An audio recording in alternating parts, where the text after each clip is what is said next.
I too am wondering how to talk about this book on a family-friendly channel, but I'm sure we'll make it through. Hello friends, my name is Lauren and welcome back to my channel. It's been a hot second. I hope you all are doing really well, but before I jump into today's wrap-up video, there are a few quick things I want to say. If you want to jump right into the video, just drag the bottom to this part. But first, a few quick update announcement things. So I somehow accidentally took like a 5-week break off of YouTube without really meaning to. And it's like the longest break I've ever taken after being on YouTube for like 2.5 years. So kind of crazy. Over the summer and last couple of weeks, I was back and forth from my cottage a bit, trying to like social distantly hang out with some people. I just finished my second week of online university, and also I was kind of just lazy and unmotivated. No excuses. Over the summer especially, I had a lot of ideas on how I wanted to improve my channel and overall content, but the whole thought of that was kind of overwhelming and daunting, so hence the 5-week break happened. But now there are a few things I want to share with all of you. So first up, a few channel updates. So ever since I believe March or April, once quarantine really started, I decided with my new free time I would post about twice a week. However, now with kind of school going back up again, I'm now starting university, etc, I'm going to be going back to my old posting schedule, being new videos every Sunday, 12 p.m. EST. At least I hope. Another thing that really relates to that is that I really want to make videos I am proud of, and oftentimes I felt I would just be posting a video because I was like, oh my god, it's a Sunday, I gotta post something, rather than this is something entertaining or of high quality that I think people would enjoy, and I really want to go back to that kind of mindset. But no more. Only high quality content from now on, period. The plan is that I will not post a video unless I actually think it is of good quality or at least not horrible, so hopefully you enjoy my content more as the months go on. I'm also thinking I might switch editing softwares, but we'll have to see about that, just depending on how much time I have. But the point is, I really want to post high quality content for you guys at least once a week. Another thing I really want to talk about is that Goodreads, we all know Goodreads, we love it, we use it, whatever. I'm going to be posting written reviews for every single book I read starting today. So if you ever want to see what I'm reading or hear any of my thoughts on a certain book and don't want to wait for a wrap-up video like this one, definitely check out my Goodreads. It's always linked below in the description. So if you ever want to hear my thoughts on a certain book, definitely check out my Goodreads because I will be posting all kinds of stuff for all kinds of books that I read. And lastly, I have been posting on the Instagram Bookstagram community for on and off about 3 years, and I've never really taken it that seriously, but I do really want to get back into that community because I just love how creative everyone is and how like nice and just what a great community it is. So just like my Goodreads, my Instagram handle is in the description if you want to follow me there as well. Hopefully we can connect on that platform if it is something you use, and hopefully I actually find a theme that I like and follow for more than 3 posts. So we shall see. Okay, I think that's everything. Again, I'm not sure if anyone really cares, but I hope to be back on a normal posting schedule, some high quality content, and also be able to like chat with anyone that cares to chat with me on other platforms as well. So yeah, we will now get right on into the video. Thank you for listening to me ramble for 3 minutes, and I'm excited to talk to you guys about all of the books I read in August. Now we are starting off with book number 1 and starting off strong with the beloved, iconic, one-of-a-kind Court of Mist and Fury by Sarah J. Maas. Now before you look at me like that, I too am wondering how to talk about this book on a family-friendly channel, but I'm sure we'll make it through. But actually, like, this book kind of deserves the hype for just more than one reason. Now this book is the second book in the A Court of Thorns and Roses trilogy by Sarah J. Maas, and for the first book I talked about it in my last wrap-up video if you want to hear more about it, and I also do want to do a trilogy review at some point in the near future, but this is the second book so I don't want to say too much as to what it's about. The first book, I believe I gave it a 3.5 or 4 rating. I honestly, it could go either way, but this book,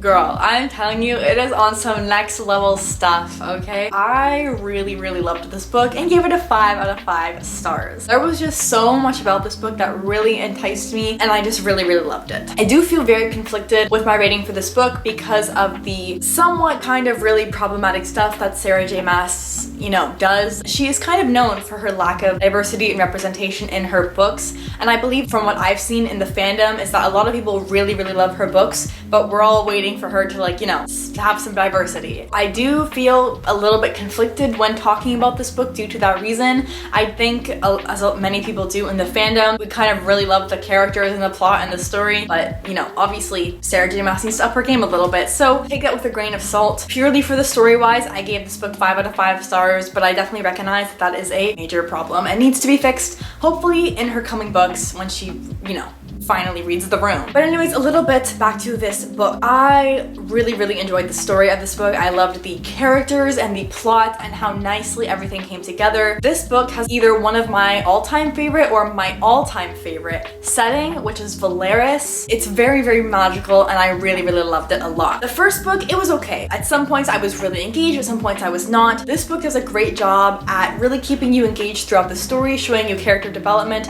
and then towards the end how so many things get wrapped up, so many unexpected twists take place, and just the general like world building that's done throughout the story I think is some of the best I've ever seen. I love all of the characters that are introduced in this book, and I specifically love how the romance develops in this book. I don't want to say who the couple is because it could be spoilers if you have not read the first book or have not read this book, but the main couple, you just chef's kiss, I'm telling you. I really loved the romantic development in this book, specifically towards the end of the book where a lot of things get revealed.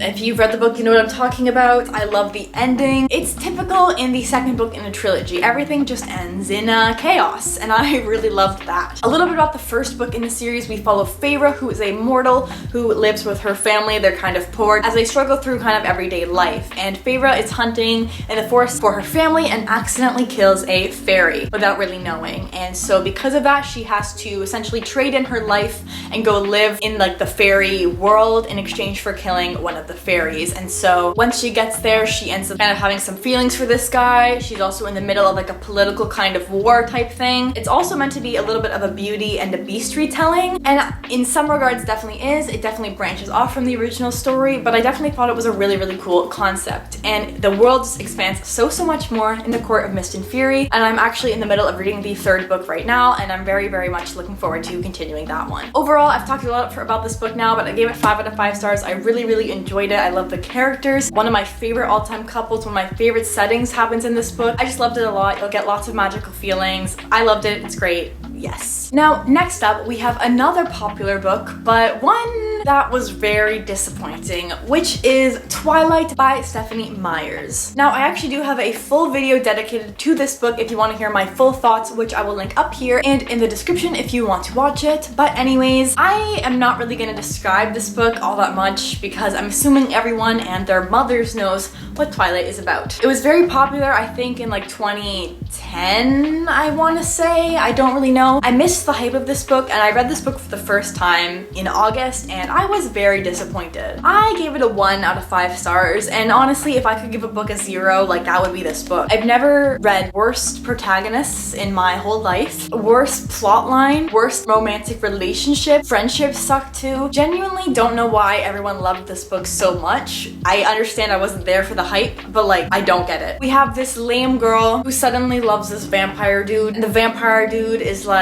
even though I could literally kill you, let's date. And that's the story. That's the whole thing. Genuinely, I would just say to check out that video because I do talk a lot about this book, but overall, I would not recommend it. I don't see the hype. I'm sorry if you like it. I just can't agree with you on that. But yeah, definitely check out that video if you want to hear my full opinions because I talk a lot more in depth and I just hate this book, so I'm gonna stop talking about it now. Next up is a newer book, but also kind of popular as well, being Slay by Brittany Morris. I read this book on audiobook and really enjoyed my time reading the audiobook. I definitely think that audiobook experience is great, so if you want to check it out on audiobook, I would recommend it. Wow, this story blew me away, okay? It blew me away. I was debating on giving this book either a 4.5 out of 5 or a 4 out of 5, and I ended up settling on 4 out of 5. I loved the book, and there were so many times when I was listening to it where I literally just had to like throw my phone across the room, like I just couldn't believe what was happening. This book follows a girl who is the creator of a game called Slay, and thousands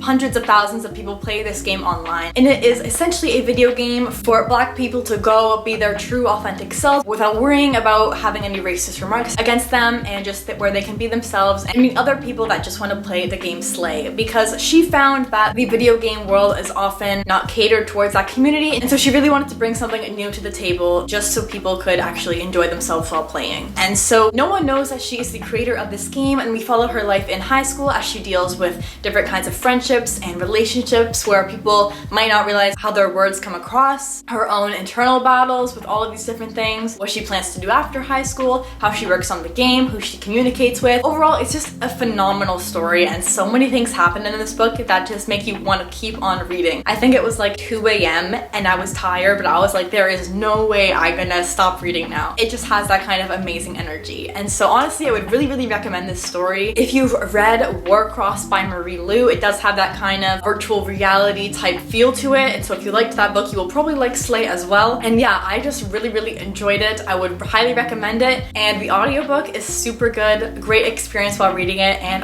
if you read it, I hope you all like it, because I know I did. Now, next up, we have a book from my personal all-time favorite trilogy, being A Darker Shade of Magic by V.E. Schwab, or Victoria Schwab. Now, this is my second time rereading this book. I had a good time annotating it again, which was super fun. And yes, I've talked about this book and trilogy a lot on my channel. I have this whole dedicated shelf to it now. It's super great. I'm kind of vibing with it. And yeah, unsurprisingly, I gave this book a 5 out of 5 stars, as it is from my favorite trilogy of all time. And it's just amazing, okay? I'll tell you a little bit about this book. I highly recommend it. It is an adult fantasy book, and it's just so good. It's just so good. So in this book, there are 4 Londons: Red London, White London, Black London, and Grey London. And each of the 4 Londons is set in a completely different universe, but all of them have a central point being London. And so we follow Kel, who's this dude here. He is an Antari, meaning he is one of the only people that is able to travel throughout the different worlds or the different Londons. And he kind of acts as a messenger for the king of Red London. Red London is full of magic and the city is thriving. Grey London is in our world where there is no magic, set in 1819, I believe. We have White London where magic is dying, and we have Black London where magic has died out. Cal on the side smuggles things through the different Londons.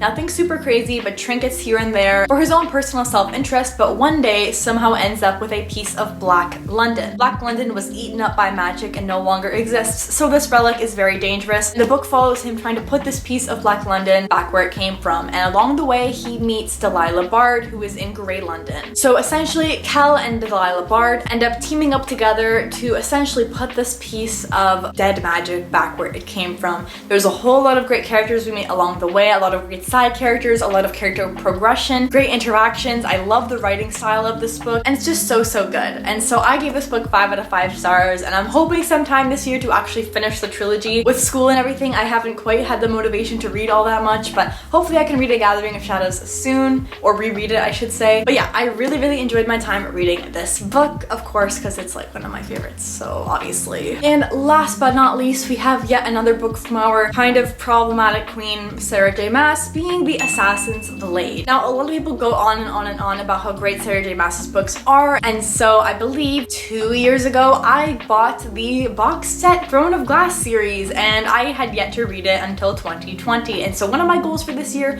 was to read the whole series, and I've read Throne of Glass, Crown of Midnight, Heir of Fire, now The Assassin's Blade, and I'm currently reading Queen of Shadows, so we're getting there. But I honestly was not that engaged in the first 3 books. But The Assassin's Blade might have changed my mind. I gave this book a 4.5 out of 5 stars and was honestly blown away with how much I actually cared about the characters in this book. Because in the other 3 books, I cared, but not to the degree I cared in The Assassin's Blade. And now, I read this book before Queen of Shadows, which I definitely recommend you do, and honestly, I probably should have read it before Heir of Fire, but I definitely think the fact that I knew kind of what was happening in the story enhanced the prequel, because you kind of know what's coming almost, but you can't like mentally prepare yourself. And so because of that, I really enjoyed my time reading the book. I loved knowing what happened before we meet our characters in Throne of Glass, and honestly, it was kind of just a really good time. I loved the progression. I love how we see the characters in like their younger selves, specifically our main protagonist, how her life was a little bit different and how she's come so far,